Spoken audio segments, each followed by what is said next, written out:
Assalamualaikum warahmatullahi wabarakatuh. Alhamdulillahi haqqa hamdi wa syukralillahi haqqa syukri wa la haula wa la quwata illa billahil azim. Pertama-tama marilah kita panjatkan puji serta syukur kehadirat Allah Subhanahu wa taala, karena atas berkat dan rahmat-Nya lah kita masih dipertemukan dengan bulan yang suci ini, bulan yang penuh berkah, bulan yang dinanti-nantikan oleh seluruh umat Islam di muka bumi ini, yaitu bulan suci Ramadan. Salawat serta salam semoga tetap tercurahkan kepada junjungan kita, suri tauladan, siapa lagi selain baginda Nabi Muhammad SAW. Semoga kepada para keluarga, kepada para sahabat, serta kita sebagai pengikut beliau agar tetap istiqomah di jalan Allah Subhanahu wa taala. Teman-teman semua, ada satu kewajiban yang harus kita jalankan sebagai umat Islam di bulan Ramadan ini, yaitu kewajiban untuk berpuasa. Kenapa sih kita harus berpuasa? Puasa ini merupakan perintah langsung dari Sang Kholik, yaitu Allah Subhanahu wa taala. Terdapat dalam surah Al-Baqarah ayat 183 yang berbunyi, Bismillahirrahmanirrahim, Ya ayyuhallazina amanu kutiba alaikumusiyam kama kutiba alal ladzina min qablikum la'allakum tattaqun. Shadaqallahul azim. Yang artinya, wahai orang-orang beriman, diwajibkan atas kamu untuk berpuasa sebagaimana yang telah dilaksanakan oleh orang-orang sebelum kamu agar kamu bertakwa. Nah, perintah puasa ini merupakan perintah langsung dari Allah Subhanahu wa taala untuk kita jalankan. Tapi pada kesempatan kali ini saya akan menyampaikan kultum yang berjudul Orang-orang yang merugi di bulan Ramadan. Rasulullah Shallallahu alaihi wasallam bersabda, pada saat bulan Ramadan itu datang, pintu-pintu surga itu dibuka, pintu-pintu neraka ditutup, setan-setan itu dibelenggu. Hadis riwayat Muslim. Berdasarkan dari sabda Rasulullah ini, dapat kita simpulkan bahwa begitu istimewanya bulan Ramadan ini. Dengan adanya bulan Ramadan, akan membuat kita lebih khusyuk lagi dalam beribadah, untuk senantiasa meningkatkan kualitas iman, kualitas ibadah kita kepada Allah Subhanahu wa taala. Nah, adapun orang-orang yang merugi dalam bulan Ramadan, yang pertama adalah orang-orang yang berpuasa namun hanya mendapatkan haus dan lapar. Rasulullah Shallallahu alaihi wasallam bersabda, banyak dari orang-orang yang berpuasa tapi tidak mendapatkan dari puasa tersebut kecuali haus dan lapar. Hadis riwayat At-Tarbani. Nah, kenapa orang yang dikatakan rugi, dia puasa namun tidak mendapatkan pahalanya? Yaitu ketika dia berpuasa, dia masih berdusta, dia masih menggunjing orang lain, kemudian dia masih memandang lawan jenis dengan penuh syahwat atau dengan penuh nafsu. Nah, itulah satu ciri orang-orang yang merugi di bulan Ramadan ketika menjalankan puasa. Ya.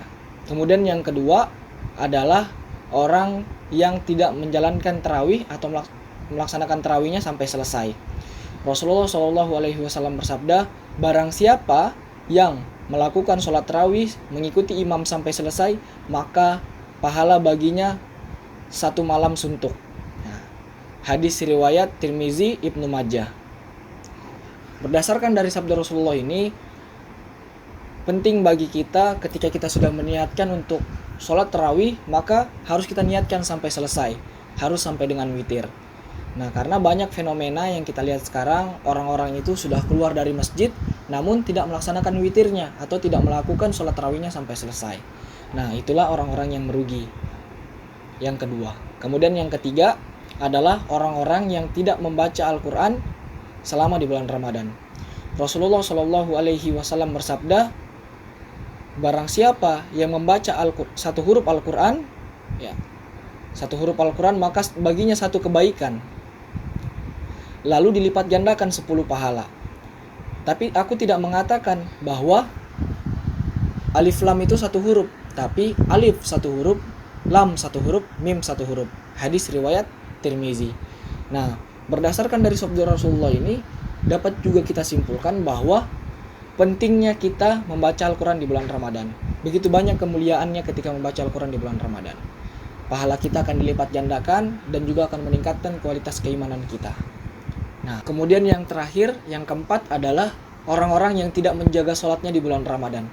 Nah, Rasulullah Shallallahu Alaihi Wasallam bersabda, sesungguhnya amalan utama yang paling pertama kali dihisap oleh Allah Subhanahu Wa Taala adalah sholatnya. Ketika sholatnya itu baik, maka beruntunglah dia.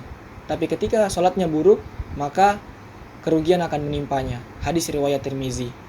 Berdasarkan dari sabda Rasulullah ini juga dapat kita simpulkan bahwa sholat adalah hal yang terpenting dalam kehidupan kita, terutama di bulan Ramadan ini, karena sholat merupakan tiang agama. Apalagi kalau kita di bulan Ramadan atau ketika melaksanakan puasa tapi kita tidak sholat, itu bagaikan satu gelas yang gelasnya diisi air, namun gelasnya itu ada bocorannya, namun airnya keluar. Nah, itulah ibaratnya puasa namun tidak sholat. Ketika kita tidak sholat, puasa kita akan sia-sia saja karena pahalanya akan hilang. Itu.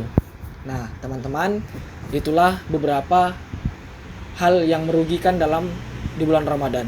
Yang pertama tadi adalah orang yang berpuasa namun hanya mendapatkan haus dan lapar karena sering berdusta, sering menggunjing orang lain, sering gibah orang lain. Nah, kemudian yang kedua adalah orang yang tidak melaksanakan sholat tarawihnya sampai selesai. Kemudian yang ketiga adalah orang yang tidak membaca Al-Quran selama di bulan Ramadan.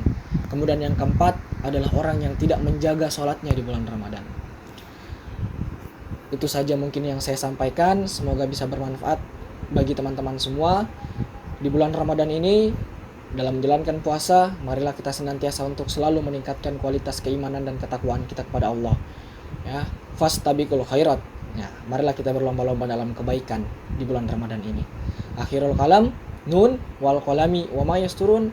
Assalamualaikum warahmatullahi wabarakatuh.